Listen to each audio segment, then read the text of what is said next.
The mighty Romans in their entire history were stopped only a few times. So, the legionaries failed to conquer Germany because of the defeat in the Teutoburg forest. The East held out after the defeat of Marcus Licinius Crassus by the Parthians at the Battle of Carrhae. But there was another land that the Romans never conquered and could not, and its people were afraid like fire. So they tried to fence themselves off with two walls. It's useless. This area is modern Scotland, and the militant tribe that gave the Romans a real hell there are the mysterious Picts. Who were these very Picts? Let's try to figure it out today. A bit of history. The Romans quite easily conquered the territory of present-day England, subjugating the Celtic tribes living there already in the 1st century AD. But with Scotland there was a hitch. The Romans faced there with powerful resistance, which they never could overcome. Here it is useful to recall that Stevenson's lines about the Picts as harmless little honeycooks who prepare heather honey underground do not correspond to the truth at all. The Picts were tall and stately warriors, who covered their bodies with colorful paintings before the battle, hence their own Latin name Picti, that is, painted. The Picts managed not only to successfully fight off the Roman legionaries, but they also made deep raids far into the Roman territory, right up to Londinium, London. The Romans had to urgently build two defensive ramparts on the border of modern England and Scotland, Antoniana, and then, Hadrian. According to one version, around 120 AD, the Picts managed to massacre an entire Roman legion, the 9th Spanish. At least around this time, all data on this unit stationed in Britain mysteriously disappears from the lists. What happened to the Picts? Already in the 6th century AD, the warlike Picts converted to Christianity and created their own Pictish kingdom.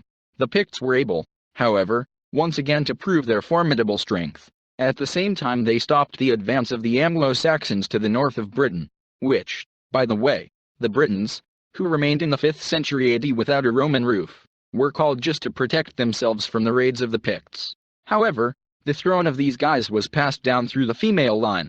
That is, it went to the descendants of the Pictish princesses, even if they got married somewhere in another state. This fact played a bad joke on the Picts. In 843, Kenneth, the first of the neighboring kingdom of Dalriada, became the ruler of the Picts, the son of a Gaelic king and a Pictish princess. Gaels, Scots, and Picts, at his suggestion, united into one state, the Kingdom of Alba, which eventually became Scotland. The Picts themselves in Scotland were gradually assimilated by the Gaels and by the 10th century had completely switched over to their Celtic language. So now there is no trace of the Picts left. However, in the veins of the Scots their native blood still flows, standing up for the complete independence of Scotland. Who are the Picts? This question still torments historians and linguists. Even the self-name of the Picts is unknown. It is believed that it sounded like Pritan or Pritan, and ultimately gave the name to the whole of Britain. It is believed that the Picts could just be a special branch of the Celts.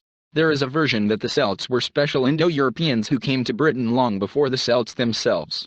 But there is also a hypothesis that the Picts could be a relic of some pre-Indo-European people, perhaps related to the same Basques.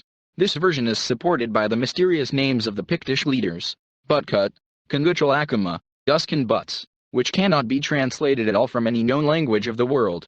Pictish stones with plainly undeciphered ghosts and their cryptic writing can be found all over Scotland. Julius Caesar claimed that the Picts were related to the Iberians, who were well known to him from the wars in Spain. However, it is believed that Caesar was misunderstood. He meant non-Indo-European Basques.